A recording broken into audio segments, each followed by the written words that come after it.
Welcome students.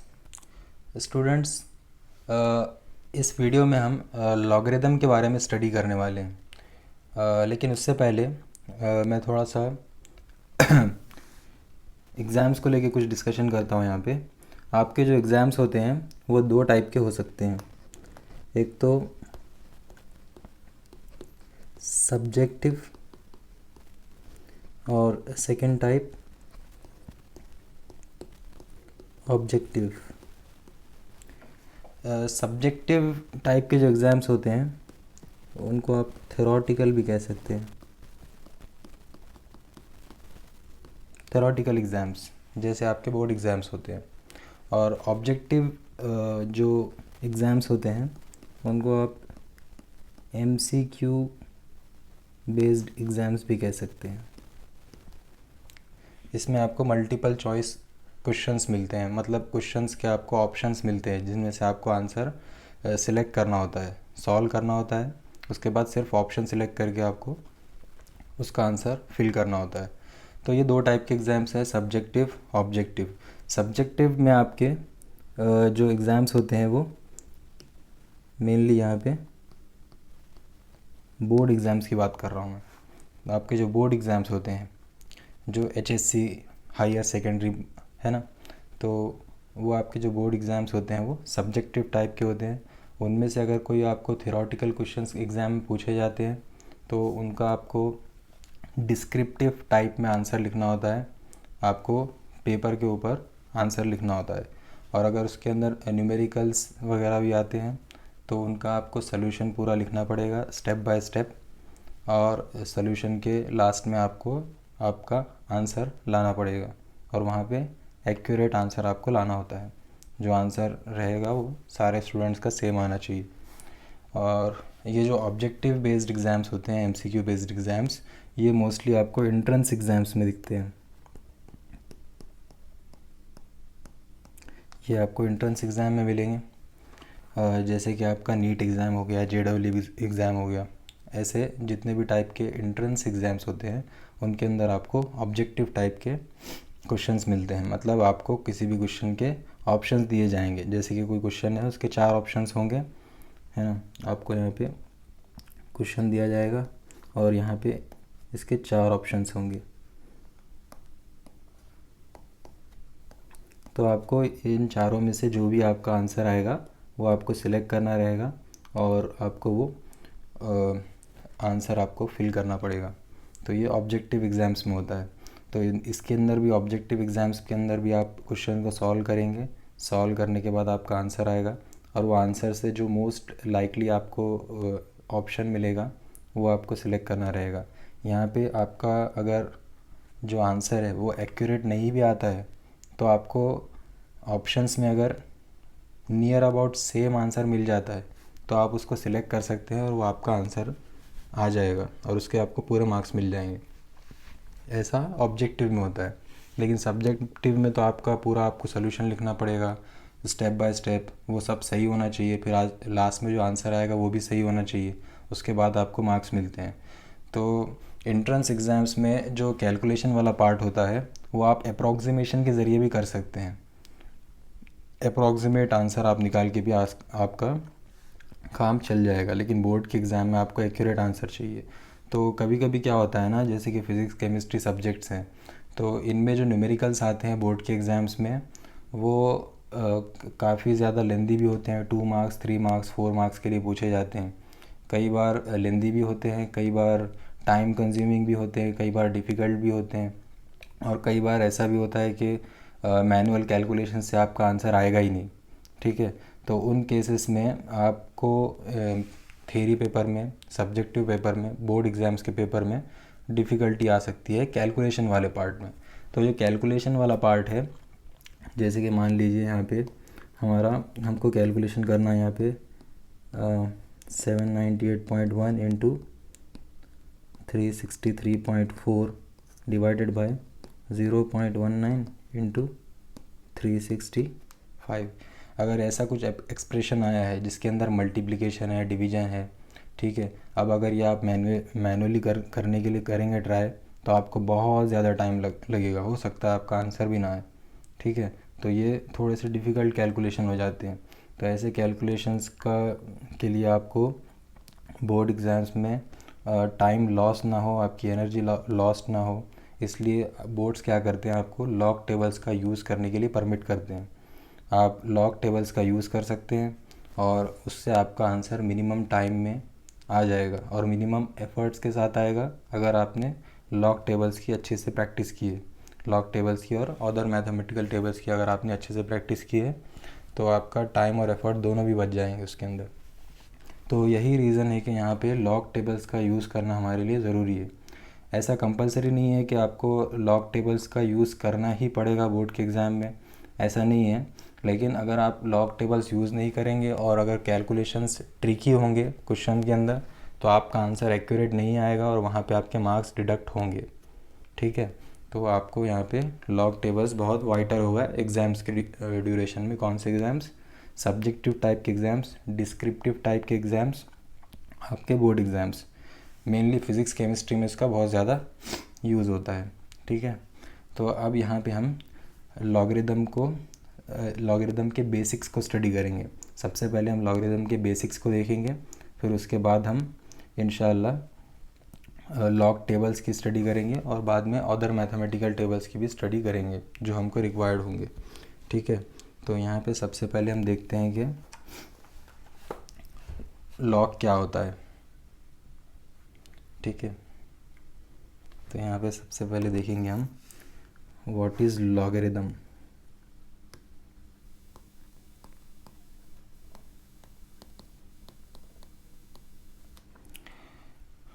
Logarithm, ठीक है। मान लीजिए मेरे पास दो नंबर्स हैं, यहाँ पे सपोज़ ए एंड बी। ये मेरे पास दो नंबर्स हैं, ये क्या है, ये है दो पॉजिटिव रियल नंबर्स।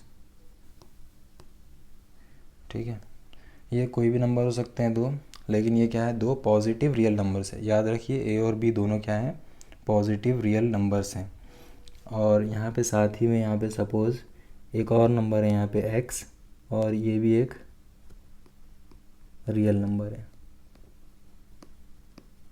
ठीक है, ए और बी दो पॉजिटिव रियल नंबर्स हैं और एक्स जो है आपका वो भी एक रियल नंबर है। एक्स पॉजिटिव भी हो सकता है और कभी नेगेटिव भी हो सकता है, उसके लिए कोई रेस्ट्रिक्शन नहीं। ठीक है, तो इस तरह के हमारे पास तीन नंबर्स है सच दैट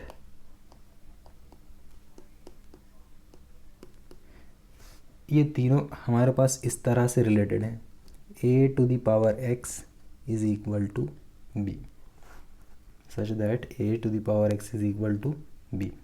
तो अगर ये ऐसा रिलेशन है यहाँ पे, तो यहाँ से हम कह सकते हैं कि then x is called logarithm of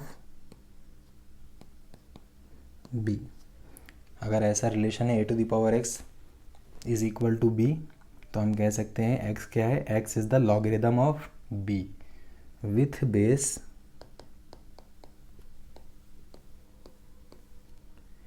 a। समझ में आया, x is the logarithm of b with base a। और इसको हम लिखते कैसे हैं, इसको ये तो पढ़ने का तरीका हो गया, x is the logarithm of b with base a।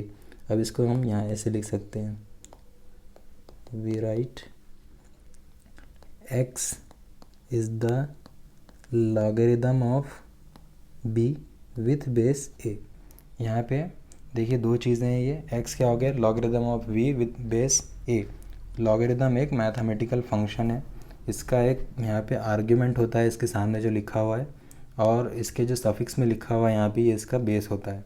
तो एक हो गया आर्ग्यूमेंट और दूसरा हो गया बेस। यहाँ पे आर्ग्यूमेंट है b और यहाँ पे बेस है a। x is the logarithm of b with base a, इसको ऐसे पढ़ते हैं और इसको ऐसे लिखते हैं। तो ये बेसिक डेफिनेशन हो गई लॉग की। क्या था हमारे पास, एक सिंपल सा रिलेशन था, a to the power x is equal to b। यहाँ पे a और b दो पॉजिटिव रियल नंबर्स है और x भी एक रियल नंबर है। तो अगर ये तीनों के बीच में रिलेशन ऐसा है कि a to the power x is equal to b, तो हम यहाँ पे कह सकते हैं कि x is log b with respect with base a, x is log b with base a। यहाँ पे ये बेसिक डेफिनेशन है log की। तो ये बेसिकली ये जो दो इक्वेशंस है, ये इक्वेशन नंबर 1 और ये जो इक्वेशन नंबर 2 है, ये दोनों का मीनिंग सेम ही है, ये दोनों सेम ही इक्वेशंस हैं, जस्ट इनको लिखने का फॉर्मेट अलग अलग है। ये जो फर्स्ट वाली इक्वेशन है इसको हम यहाँ पे कह सकते हैं कि ये इक्वेशन इंडेक्स फॉर्म में है। यहाँ पे पावर है ना, यहाँ पे एक पावर है, यहाँ पे एक इंडेक्स है x, तो ये इंडेक्स फॉर्म कहते हैं इसको। और ये जो दूसरी इक्वेशन है इसको हम यहाँ पे कह सकते हैं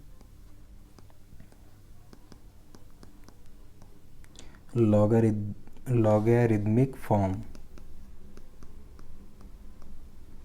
समझ में आया? तो ये फर्स्ट इक्वेशन इंडेक्स फॉर्म है और ये सेकंड इक्वेशन लॉगरिदमिक फॉर्म है, और ये दोनों एक ही, दोनों का मीनिंग यहाँ पे एक ही है। दो अलग अलग इक्वेशंस हैं, दोनों अलग अलग फॉर्मेट में लिखी हुई है, दोनों अलग अलग फॉर्म्स में हैं, लेकिन ये दोनों का मीनिंग सेम ही है। ठीक है, तो ये बेसिक डेफिनेशन है। मतलब ये जो इंडेक्स फॉर्म है इसको आप एक्सपोनेंशियल फॉर्म भी कह सकते हैं, और ये लॉगरिदमिक फॉर्म है। तो ये दोनों सेम है, दोनों में कोई डिफरेंस नहीं है, सिर्फ लिखने का फॉर्मेट अलग अलग है। ठीक है, तो ये बेसिक डेफिनेशन हो गई लॉग की। अब इसके बाद हम यहाँ पे देखते हैं कि इस बेसिक डेफिनेशन के चलते हुए कुछ हमको इम्पॉर्टेंट रिजल्ट्स क्या मिलते हैं यहाँ पे। तो यहाँ पे देखिए हम क्या देखेंगे,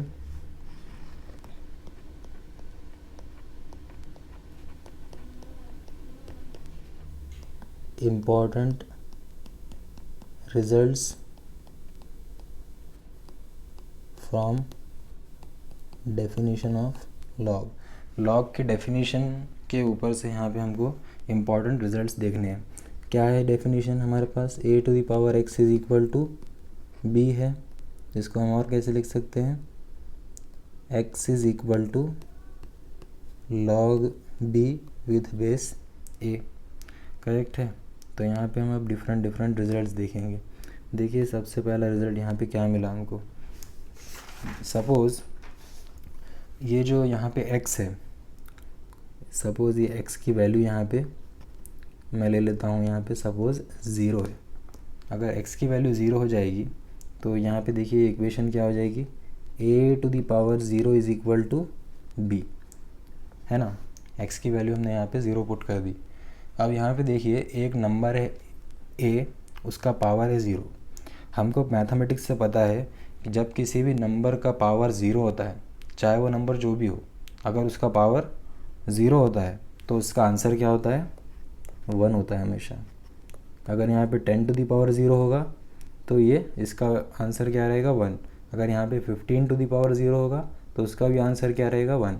अगर यहाँ पे 1500 टू द पावर 0 है तो उसका भी आंसर क्या रहेगा, 1। तो चाहे वैल्यू जो भी हो, अगर उसका पावर 0 होता है तो उसका आंसर 1 होता है। तो हमारे पास क्या आ गया यहाँ पे देखिए, b इज़ इक्वल टू 1, ये यहाँ पे लास्ट में कंक्लूजन निकला। अब ये वाली इक्वेशन में देखते हैं यहाँ पे, देखिए यहाँ पे क्या दिया हुआ है, x is equal to log b with base a। तो यहाँ पे मैं वैल्यू पुट करता हूँ, x की वैल्यू क्या डाला था मैंने, 0 इज़ इक्वल टू लॉग। अब यहाँ पे b की वैल्यू, x की वैल्यू अगर 0 है तो b की वैल्यू 1 आ रही है इस इक्वेशन से, दोनों सेम ही है, तो यहाँ पे मैं b की वैल्यू 1 रख सकता हूँ और यहाँ पे बेस क्या रहेगा, a रहेगा। तो यहाँ पे देखिए क्या इंपॉर्टेंट रिजल्ट मिल रहा है यहाँ पे, log 1 with base a is equal to 0। तो ये यहाँ पे देखिए इंपॉर्टेंट रिजल्ट हमको मिला। क्या रिजल्ट मिला, log 1 इज़ इक्वल टू 0। अब यहाँ पे देखिए a, यहाँ पे सिर्फ a लिखा हुआ है, a की यहाँ पे कुछ भी वैल्यू हो सकती है। मतलब ये जो log है यहाँ पे इसका जो बेस a है वो कुछ भी हो सकता है, लेकिन इसके आर्ग्यूमेंट में 1 है। तो जब कभी log 1 होता है तो log 1 की वैल्यू क्या होती है, 0 होती है, चाहे उसका बेस कुछ भी हो। समझ में आ रहा है, log 1 हमेशा 0 रहेगा। ये हमारा कंक्लूजन निकला यहाँ पे, इंपॉर्टेंट रिजल्ट निकला यहाँ पे, directly from the definition of log। तो log 1 आपको जहाँ कहीं दिखेगा, आपको बेस देखने की भी ज़रूरत नहीं है, उसका आंसर क्या रहेगा, 0 रहेगा। अब इसके बाद यहाँ पे सेकंड देखते हैं हम, सेकंड कंक्लूजन क्या निकलता है। ठीक है, तो अब देखिए यहाँ पे x की वैल्यू मैंने पहले कंक्लूजन में, पहले रिज़ल्ट में 0 पुट किया था। अब सपोज़ यहाँ पे x की वैल्यू मैं यहाँ पे 1 पुट करता हूँ। अगर x की वैल्यू हम यहाँ पे 1 पुट करेंगे तो क्या होगा, देखिए हमारे पास इक्वेशन से a⁴x is equal to b, या फिर x is equal to log b with base a। तो अगर x की वैल्यू 1 है तो a⁴1 is equal to b हो गया। मतलब यहाँ पे क्या मिला, b की वैल्यू क्या है, a है, b is equal to a। अब यहाँ पे देखिए इस इक्वेशन में x की वैल्यू मैंने क्या पुट किया था, 1 is equal to log b। अब यहाँ पे log b है, b की वैल्यू मैं यहाँ पे a पुट कर सकता हूँ, तो b की जगह मैंने यहाँ पे a लिख दिया और बेस यहाँ पे a है। तो देखिए इंपॉर्टेंट रिजल्ट क्या मिला यहाँ पे अब हमको, log a with base a is equal to 1। तो ये यहाँ पे एक और इम्पॉर्टेंट रिज़ल्ट डिड्यूस हो गया। देखिए क्या कहता है ये रिज़ल्ट, जब कभी आपके लॉग फंक्शन का आर्ग्यूमेंट और बेस दोनों सेम होते हैं, जब कभी आर्ग्यूमेंट और बेस दोनों सेम होंगे तो आंसर हमेशा क्या रहेगा, 1 आएगा। अगर मैं यहाँ पे एग्जांपल के तौर पे बोलता हूँ आपको कि लॉग, यहाँ पे आर्ग्यूमेंट है 10 और बेस 10 है, log 10 विथ बेस 10, तो इसका आंसर आप डायरेक्टली लिख सकते हैं, क्या रहेगा, 1 रहेगा। और फिर एक और एग्जांपल, लॉग यहाँ पे देखिए, यहाँ पे अब मैं क्या लिखता हूँ, यहाँ पे 963 है और इसका बेस है 963, तो इसका आंसर क्या रहेगा, 1। आर्ग्यूमेंट और बेस अगर सेम है तो आंसर क्या आएगा, 1 आएगा। लॉग ई है, अगर बेस ई है तो इसका भी आंसर क्या रहेगा, 1 रहेगा। तो ये आपका क्या है, ये सेकंड आपका इम्पॉर्टेंट यहाँ पे रिजल्ट डिड्यूस हुआ, कहाँ से, directly from the definition of log. तो यहाँ पे 2 इम्पॉर्टेंट रिजल्ट्स हमने देख लिए। इसके बाद देखेंगे हम थर्ड रिज़ल्ट। थर्ड रिज़ल्ट में देखिए क्या बोल रहा है, ये सपोज़ अब यहाँ पर हमारे पास फिर से देखते हैं डेफिनेशन क्या है, a⁴x is equal to b। ठीक है, इसको और कैसे लिख सकते हैं, x is equal to log b with base a। Correct है। तो यहाँ पे सपोज़ इस इक्वेशन के अंदर मैं x की वैल्यू यहाँ से पुट करता हूँ तो क्या होगा, देखिए यहाँ पे a⁴x की जगह लिखता हूँ log b with base a is equal to क्या है, यहाँ पे b है। तो देखिए इंपॉर्टेंट रिजल्ट क्या है, यहाँ पे a⁴ log b is equal to b हो रहा है। समझ में आ रहा है, मतलब अगर आपके एक नंबर है a, उसके पावर में log b है तो इक्वल टू में क्या आएगा आंसर, जो log का आर्ग्यूमेंट रहेगा वो आपका आंसर आ जाएगा। यहाँ पे a और log दोनों भी क्या हो जाएंगे, कैंसिल हो जाएंगे बोल सकते हैं आप। लेकिन कब होगा ये, जब जिस नंबर के पावर में log है उसका बेस वही है, मतलब यहाँ पे भी a है और यहाँ पे भी a है। तो यहाँ पे क्या आएगा important result, a⁴ log b with base a is equal to b। जैसे कि एग्जांपल के तौर पे अगर यहाँ पे 2 log 15 है और बेस यहाँ पे 2 है तो इक्वल टू, इसका आंसर क्या आएगा, 15 आएगा यहाँ से। ठीक है, और एक और देखिए यहाँ पे e⁴ log 15 with base e है तो यहाँ पे क्या आएगा आंसर, यहाँ पे भी 15 आएगा। ठीक है, तो यहाँ पे क्या देखना है आपको, यहाँ पे और यहाँ पे क्या होना चाहिए, सेम होना चाहिए। तो आपका वहाँ पे आंसर क्या रहेगा, जो लॉग का आर्ग्यूमेंट है वो आपका आंसर रहेगा। तो यहाँ पे ये इम्पॉर्टेंट प्रॉपर्टी, इम्पॉर्टेंट रिज़ल्ट यहाँ पे रिड्यूस हो गया। तो ये थर्ड रिज़ल्ट था हमारे पास। ठीक है, इसके बाद हम एक और इम्पॉर्टेंट रिज़ल्ट देखेंगे, फोर्थ वन। देखिए यहाँ पे अब फोर्थ वन में देखिए मैं क्या बोल रहा हूँ, log of 1/b with base a is equal to minus of log b with base a। आया समझ में, log 1/b with base a is equal to minus log b with base a। तो देखिए यहाँ पे सिंपल सा relation है, यहाँ पे log ऑफ 1/b है। ठीक है, तो 1/b है तो इसको मैं क्या लिख सकता हूँ, इक्वल टू साइड में माइनस log b। समझ में आ रहा है, ये क्या है, log 1/b है इज़ इक्वल टू, इसको क्या लिख सकता हूँ मैं, माइनस log b। मतलब ये बेसिकली जो डिनोमिनेटर में आपका b था वो न्यूमरेटर में आ गया। सिर्फ स्टार्टिंग में क्या आ गया यहाँ पे, लॉग के स्टार्टिंग में माइनस साइन आ गई, ठीक है। तो ये एक इम्पॉर्टेंट रिजल्ट है directly from the definition of log, ये आपको याद रखना है। अगर आपके पास लॉग है किसी रेसिप्रोकल का, मतलब किसी 1 बाय समथिंग नंबर का, तो आप इसको कैसे लिख सकते हैं, इक्वल टू में minus log of that number minus log B, log of 1 by B is equal to minus log B. तो ये इम्पॉर्टेंट रिजल्ट आपको याद रखना है डेफिनेशन ऑफ लॉग से, ठीक है।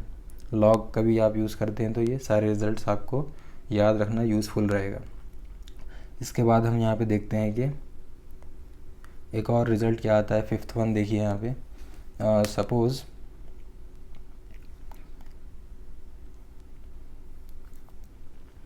यहाँ पे लॉग है b का with base a, log b with base a है, तो ये क्या हो जाएगा, is equal to 1 divided by log a with base b।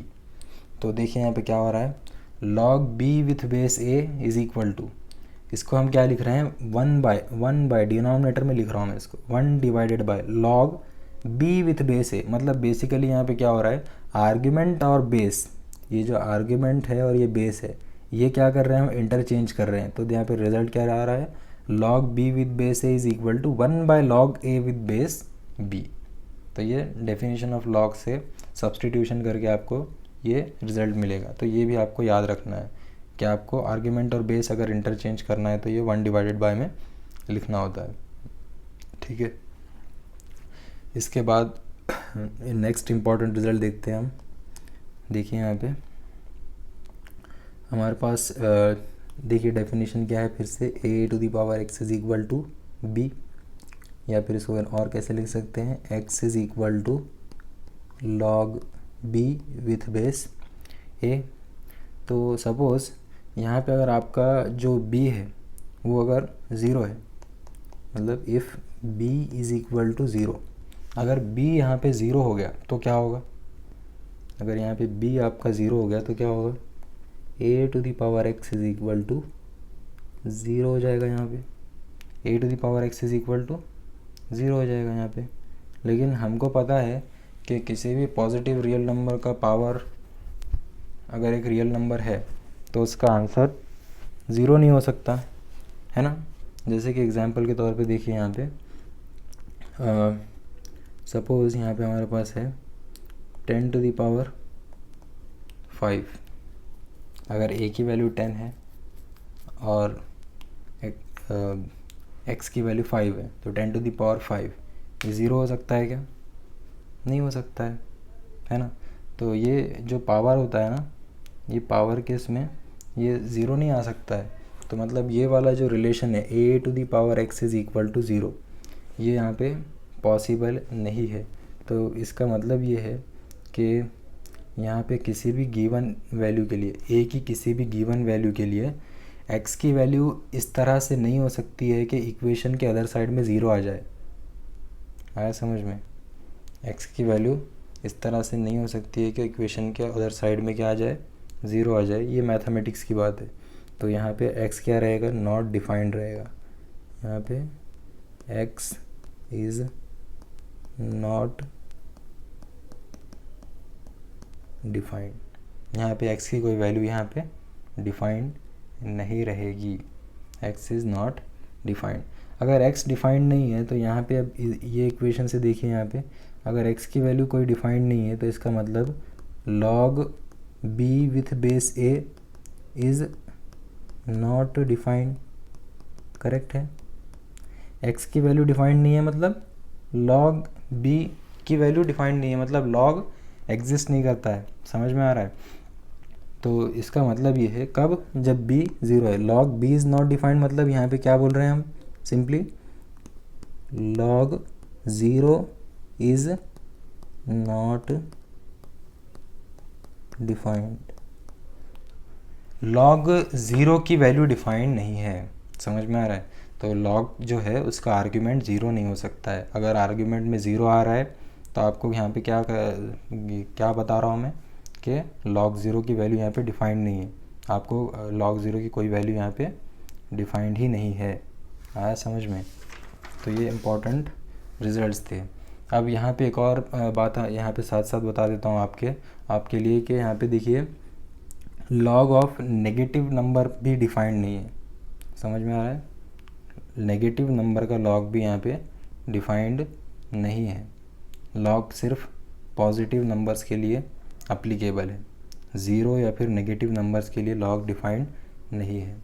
आगे जाके इसका आपको ग्राफ भी दिखाऊंगा इंशाल्लाह मैं। तो फ़िलहाल के लिए आप यहाँ पे याद रखिए कि कोई नंबर पॉजिटिव होना चाहिए, उसका लॉग एग्जिस्ट करेगा। अगर नंबर ज़ीरो या फिर नेगेटिव है तो उसका लॉग एग्जिस्ट नहीं करेगा। ठीक है, तो ये हमने क्या देखा अब तक यहाँ पे, लॉगरिदम बेसिकली होता क्या है, उसकी डेफिनेशन क्या है, और उसकी डेफिनेशन के बेसिस पे जो थोड़े बहुत फैक्ट्स वगैरह थे, जो इम्पोर्टेंट रिजल्ट्स थे जो हम रिड्यूस कर सकते थे सिंपल वैल्यूज़ के लिए, वो हमने यहाँ पे रिजल्ट्स देख लिए हैं। और इनसे जो रिजल्ट्स आ रहे हैं वो आपको याद रखना है कि ये क्या होता है। जैसे कि यहाँ पे देखिए फर्स्ट रिज़ल्ट में क्या देखा था हमने कि log 1 की वैल्यू हमेशा क्या रहेगी, ज़ीरो रहेगी, चाहे बेस जो भी हो।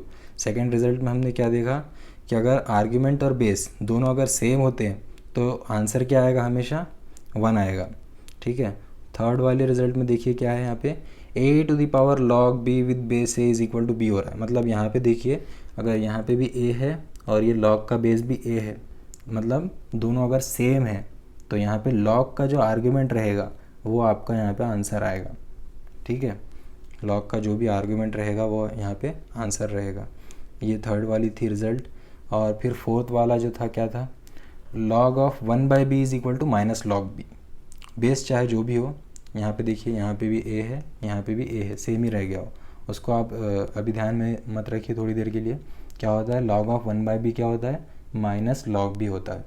ठीक है, ये चौथा रिज़ल्ट था हमारे पास। पांचवें रिज़ल्ट में हमने क्या देखा, log b is equal to 1/log a। मतलब log b with base a is equal to 1/log a with base b। तो बेसिकली अगर आर्ग्यूमेंट और बेस अगर इंटरचेंज हो रहे हैं तो यहाँ पे दोनों का इन्वर्स रिलेशन रहेगा, 1 डिवाइडेड बाय रेसिप्रोकल रहेगा। log b with base a is equal to 1/log a with base b, दोनों इंटरचेंज हो रहे हैं। ये फिफ्थ वाला रिज़ल्ट था। इसके बाद सिक्स्थ रिज़ल्ट में क्या देखा हमने, देखिए ज़ीरो का लॉग डिफाइंड नहीं है। आर्ग्यूमेंट ज़ीरो होता है तो उसका लॉग डिफाइंड नहीं है, ज़ीरो वैल्यू का लॉग डिफाइंड नहीं है। और इसी के साथ मैंने आपको बता दिया कि सिर्फ पॉजिटिव नंबर्स का लॉग होता है, नेगेटिव नंबर्स का लॉग डिफाइंड नहीं है। तो सिर्फ पॉजिटिव नंबर्स के लिए लॉगरिदमिक फंक्शन हम देखेंगे। ठीक है, तो ये सारा कुछ बेसिक्स था। इसके बाद हम नेक्स्ट टॉपिक यहाँ पे देखेंगे, क्या देखेंगे हम, कि लॉगरिदम जो फंक्शन है उसके लॉस क्या हैं। ये लॉस बड़े यूज़फुल हैं, कैलकुलेशन के टाइम पे बहुत ज़्यादा हमको काम में आने वाले हैं। ठीक है, तो सबसे पहले यहाँ पे पहले आपको जनरल आप जो अब तक पढ़ते हैं उसका थोड़ा सा ब्रीफ बता देता हूँ। देखिए पावर के जो रूल्स आप यूज़ करते हैं अब तक, जैसे कि a to the power m into a to the power n। अगर इस तरह का कोई आपके पास मैथमेटिक्स में होता था तो क्या करते थे आप, यहाँ पे a टू द पावर, इसको क्या लिखेंगे आप, m प्लस n। करेक्ट है, सेम नंबर के अलग अलग पावर्स हैं और ये दोनों मल्टीप्लिकेशन में है। ठीक है, तो हम इसको कैसे लिख सकते हैं, वो नंबर को लिख दो आप और जो पावर है उसमें दोनों इंडिविजुअल पावर्स को ऐड कर दो। a to the power m into a to the power n is equal to a to the power m plus n। ये इंडेक्स फॉर्म के लिए देखे हम। ठीक है, और सिमिलरली यहाँ पे a to the power m divided by a to the power n अगर होता तो यहाँ पे क्या लिखते हैं हम, a to the power m minus n। ये पहले ही आप पढ़ चुके हैं। और a to the power m to the power n है अगर, तो इसको हम कैसे लिख सकते हैं, a to the power m into n। ठीक है, और देखिए यहाँ पे और कैसे लिख सकता हूँ मैं इसको, a b है मल्टीप्लिकेशन में और इसका पावर n है, तो इसको आप सेपरेट करके भी लिख सकते हैं। क्या होगा यहाँ पे, a to the power n b to the power n हो जाएगा। Similarly a divided by b to the power अगर n है तो इसको मैं लिख सकता हूँ a to the power n divided by b to the power n। Correct है, तो ये जो आपका इंडेक्स फॉर्म है, उसके लिए जो बेसिक रूल्स वगैरह होते हैं ये आपने ऑलरेडी छोटे क्लासेस में पढ़ चुके हैं। अब यहाँ पे हमने जब लॉगरिदम स्टडी किया है तो लॉज ऑफ लॉगरिदम हम देखेंगे यहाँ पे, ठीक है। तो देखिए यहाँ पे लॉज ऑफ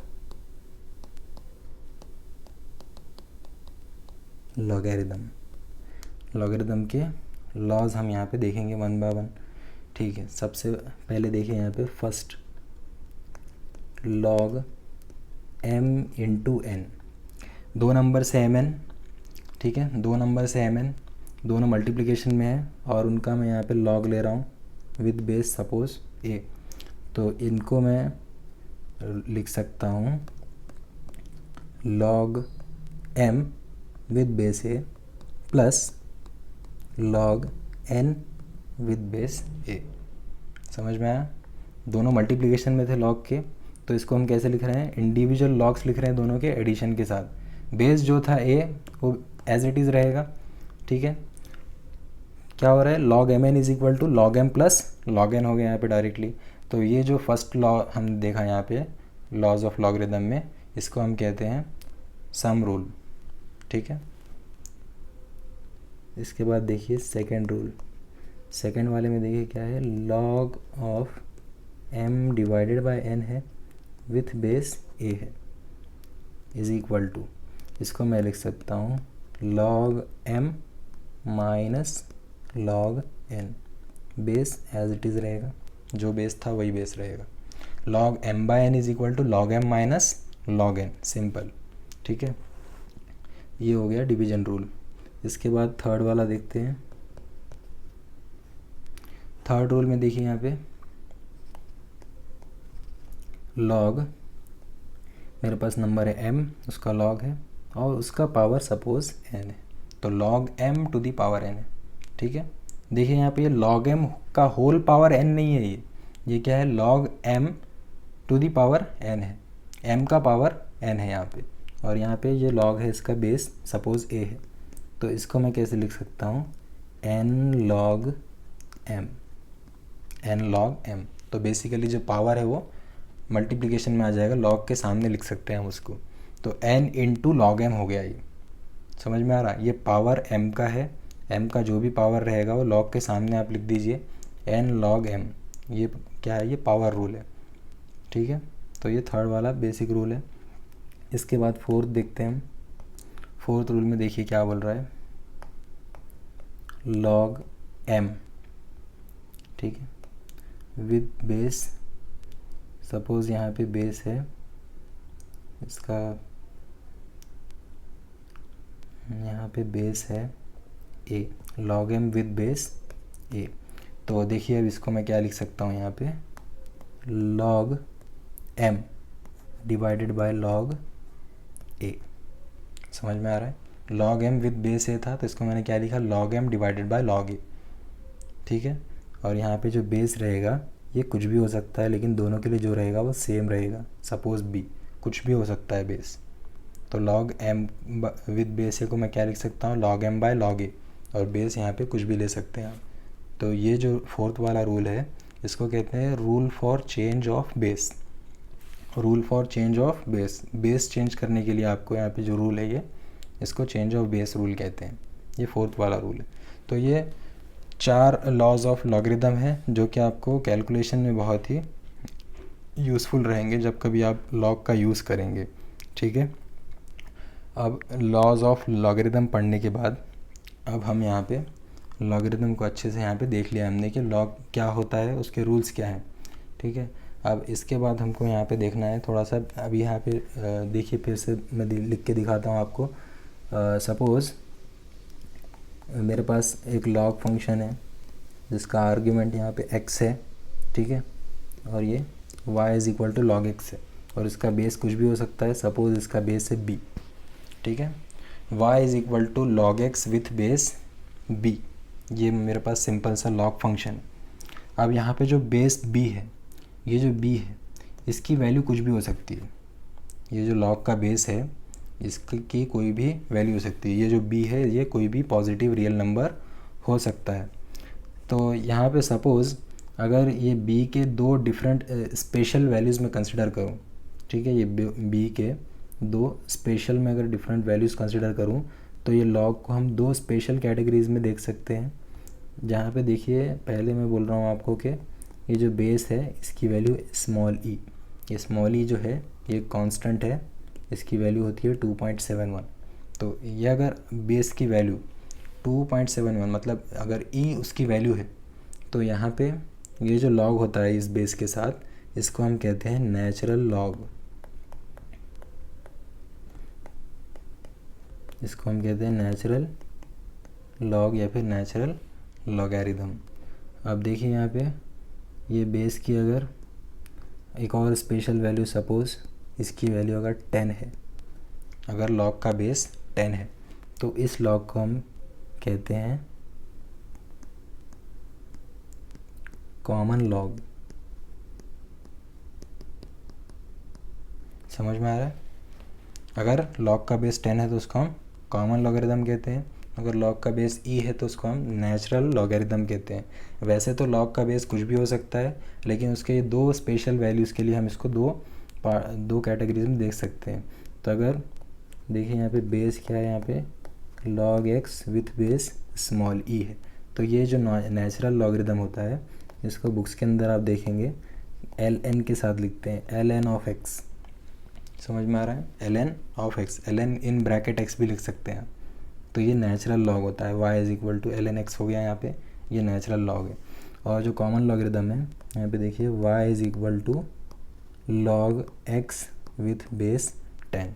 तो ये जो बेस 10 वाला लॉगरिथम है ये फिज़िक्स और केमिस्ट्री में बहुत यूज़ होता है, क्योंकि जो आपके लॉग टेबल्स हैं, लॉग और एंटी लॉग टेबल्स हैं, वो बेस को 10 लेके बनाए हुए हैं।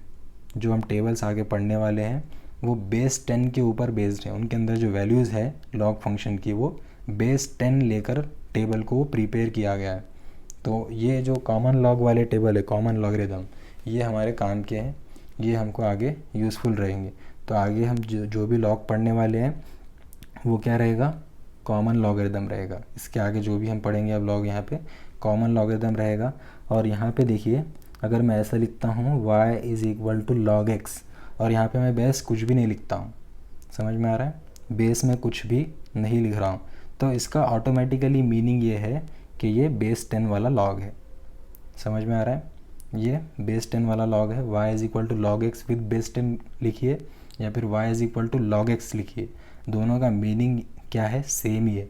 अगर यहाँ पे बेस नहीं लिखा हुआ है तो आपको ऑटोमेटिकली दिमाग में आना चाहिए कि ये बेस 10 वाला लॉगरिथम है।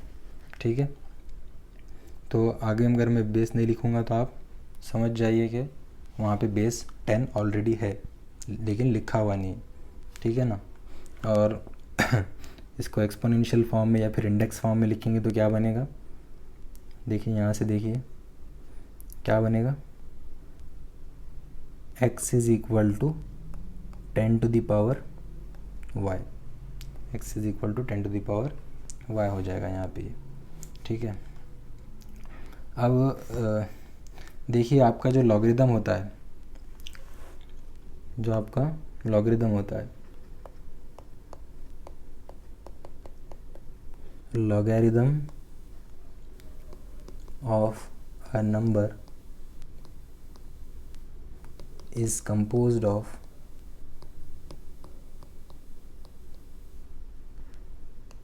two parts।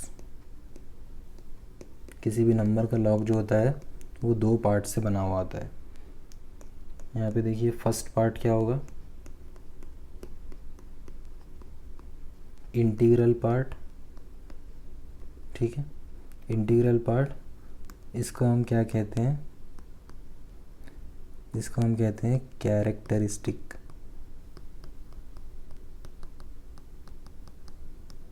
ठीक है, जो आपका इंटीग्रल पार्ट होता है उसको क्या कहते हैं, कैरेक्टरिस्टिक। और सेकंड पार्ट जो होता है इसका वो होता है फ्रैक्शनल पार्ट या फिर डेसिमल पार्ट, फ्रैक्शनल पार्ट या फिर डेसिमल पार्ट, और इसको हम कहते हैं मेंटिसा। ठीक है, तो बेसिकली जो लॉगरिदम होता है किसी भी नंबर का वो दो पार्ट से मिलके बनता है, एक कैरेक्टरिस्टिक और एक मेंटिसा। जो इंटीग्रल पार्ट होता है वो कैरेक्टरिस्टिक होता है, जो फ्रैक्शनल पार्ट होता है वो मेंटिसा होता है। तो सपोज़ यहाँ पे अगर कोई नंबर है मेरे पास, सपोज़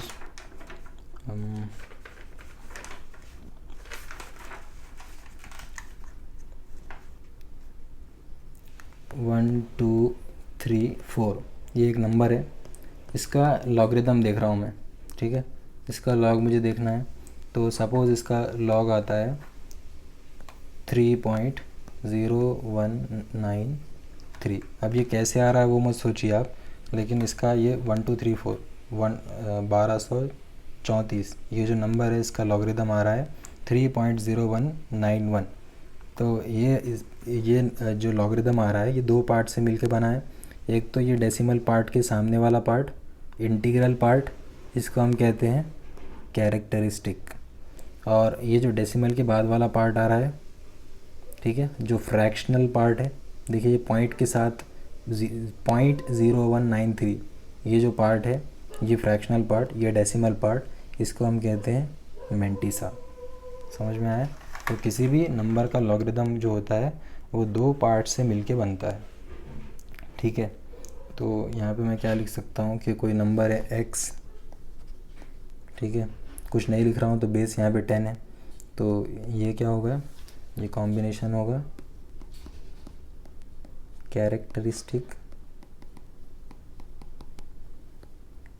कैरेक्टरिस्टिक और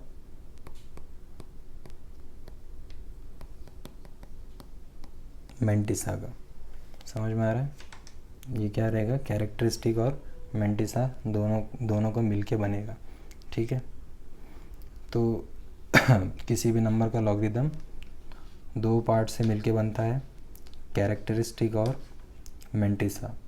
अब यहाँ पे देखिए कुछ जनरल पॉइंट्स बोलता हूँ यहाँ पे। ये जो कैरेक्टरिस्टिक होती है आपकी, ये जो कैरेक्टरिस्टिक होती है ये पॉजिटिव भी हो सकती है और नेगेटिव भी हो सकती है। जो कैरेक्टरिस्टिक है वो पॉजिटिव भी हो सकती है और वो नेगेटिव भी हो सकती है यहाँ पे। लेकिन जो आपका मेंटिसा रहेगा ये यहाँ पे क्या रहेगा, ऑलवेज पॉजिटिव। मेंटिसा हमेशा पॉजिटिव रहता है, मेंटिसा हमेशा पॉजिटिव रहता है। और ये डेसिमल होता है, डेसिमल पार्ट होता है, ये फ्रैक्शनल पार्ट होता है, तो इसकी वैल्यू हमेशा क्या होगी, 0 और 1 से बीच में होगी। नेगेटिव तो होता नहीं है, पॉजिटिव होता है, तो पॉजिटिव में भी कहाँ रहेगा, 0 से ज़्यादा रहेगा और 1 से कम रहेगा आपका मेंटिसा, ठीक है। 0 और 1 के बीच में इसकी वैल्यू रहती है, पॉइंट में रहता है हमेशा, ठीक है। अब यहाँ पे देखिए अगर कैरेक्टरिस्टिक आपकी नेगेटिव है, अगर कैरेक्टरिस्टिक आपकी नेगेटिव है तो इसको हम क्या कहते हैं, characteristic is represented by a bar on the digit।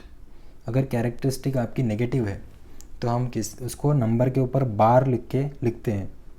यानी कि सपोज़ कीजिए कि आपके पास एक नंबर है -4, आपके पास नंबर है -4, एग्जाम्पल, इंस्टेड ऑफ -4, कैरेक्टरिस्टिक तो नेगेटिव है, सपोज़ -4 है, लेकिन हम इसको क्या करेंगे, इंस्टेड ऑफ -4 वी राइट 4 बार। देखिए नंबर के ऊपर यहाँ पे बार लगा के लिखते हैं। इसको यहाँ पे -4 नहीं लिखेंगे हम, जब लॉग के आगे इसका आंसर लिखेंगे तो क्या लिखेंगे हम, यहाँ पे 4 बार लिखेंगे।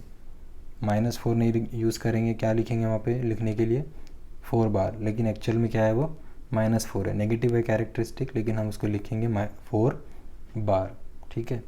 अब इसी के साथ साथ यहाँ पे देखिए कि अगर कैरेक्टरिस्टिक नेगेटिव है तो क्या होगा, आपका जो लॉग का आंसर आएगा उसमें क्या जो इंटीग्रल पार्ट है वो नेगेटिव होगा, है ना। लेकिन तो उसको हम नेगेटिव नहीं लिखते हैं, बार लगा के लिखते हैं। तो सपोज़ आपके पास कुछ आंसर आया है 4 बार पॉइंट 391। देखिए यहाँ पे कैरेक्टरिस्टिक क्या है, नेगेटिव है, -4 है, और यहाँ पे मेंटिसा क्या है, 0.391 है। ठीक है, तो ये लॉग आया हुआ है किसी ना किसी नंबर का सपोज़। तो इसका जो है ना मीनिंग होता है कि ये ऐसा है, ये है -4 + 0.391, इसका ये एक्चुअल मीनिंग है। समझ में आ रहा है? ये आपका जनरल एक्चुअल नंबर नहीं है जो हम यूज़ करते हैं मैथमेटिक्स में।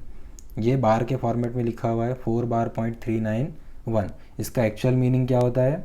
इसका एक्चुअल मीनिंग ये है कि ये क्या है, -4 + 0.391। तो ऑब्वियसली दोनों को ऐड करने के बाद कुछ ना कुछ नेगेटिव आंसर आएगा। ठीक है, लेकिन हमको ये ऐड करना नहीं है, सिर्फ मैं आपको मीनिंग बता रहा हूँ कि ये जो यहाँ पे लिखा हुआ है इसका एक्चुअल मीनिंग ऐसा होता है। ठीक है, सिर्फ आपको इतना ही जानना है। ठीक है, तो लेकिन वैसे हम ये ऐसे यूज़ नहीं करेंगे, हम ये बार वाला ही यूज़ करेंगे।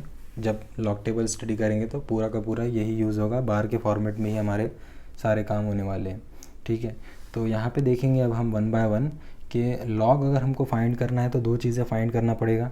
एक तो उसका कैरेक्टरिस्टिक मालूम करना पड़ेगा और उसका फिर मेंटिसा भी मालूम करना पड़ेगा, है ना।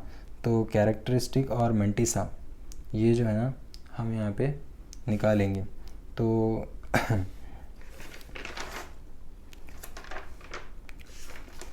ये जो लॉग मतलब ये जो लॉग फाइंड करना है, कैरेक्टरिस्टिक और मेंटिसा निकालना है, तो ये कैसे फाइंड करते हैं?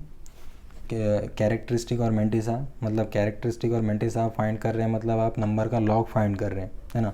तो लॉग कैसे फाइंड करते हैं और इसके बाद एंटी लॉग कैसे फाइंड करते हैं, लॉग कैसे फाइंड करते हैं और फिर एंटी लॉग कैसे फाइंड करते हैं, ये इंशाल्लाह हम नेक्स्ट वीडियो में देखेंगे। ठीक है, तो ये वीडियो को हम यहीं पे स्टॉप करते हैं। Good bye.